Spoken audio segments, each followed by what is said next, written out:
ఆ దైవము మనకు మర్చిపోయాడు. జాగ్రత్త కలిగి జీవించాలని మనకు ప్రేమ కలిగి మనకు విడిచిపెట్టాడు. లేకపోతే మన మరణం ఎప్పుడో అయిపోయేది. మనం ఎన్నోసార్లు జాగ్రత్త కలిగి ఉండాలి. ఎన్నో తలుపులు వస్తాయి, అన్నీ విడిచిపెట్టాలి. నువ్వు బతకాల్సింది ఆ దైవము కొరికే.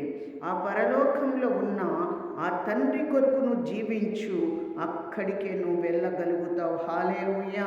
ఈ భూలోకంలో తల్లి బంధం ఉంది, తండ్రి బంధం ఉంది, తోడబుట్టినవాడి బంధాలు ఉన్నాయి, రక్త బంధాలు ఉన్నాయి, అత్తవారి బంధాలు ఉన్నాయి.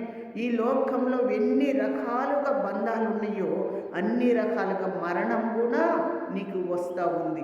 ఒకరోజు నువ్వు మరణించాలి, ఒకరోజు నువ్వు దేవుడికి జవాబు చెప్పాలి, ఒకరోజు నువ్వు అక్కడికి వెళ్ళాల్సిందే.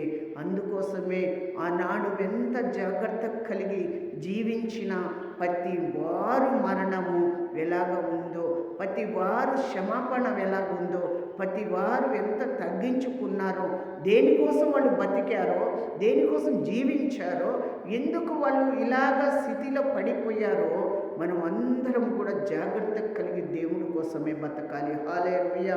మీరు జాగ్రత్త కలిగి మాట్లాడుతున్నావా? జాగ్రత్త కలిగి తింటున్నావా? జాగ్రత్త కలిగి ఉంటున్నావా? నువ్వు ఎంత ప్రేమతో నువ్వు దేవుడి మీద ఉంటే ఆ దైవము నీ ఇంటికి రావచ్చు, నీకు లేదు అన్నది ఇవ్వచ్చు, నీ మార్గమంతా తోడుగా ఉండొచ్చు, నీ కష్టాలు తీర్చవచ్చు, నీ అప్పులు తీర్చవచ్చు, నీ బాధలు తీర్చవచ్చు, నీ కష్టాలు, వేదన, దుఃఖము అన్నీ తీర్చేవాడు దైవమై ఉన్నాడు. కానీ నువ్వు సరి చేసుకో నీ నోటి మాట, నువ్వు సరి చేసుకో నీ నడక, నీ ఆలోచన, నీ తలుపులు అన్నీ నువ్వు సరి చేసుకుని ఆ దైవము దగ్గర ఉండు.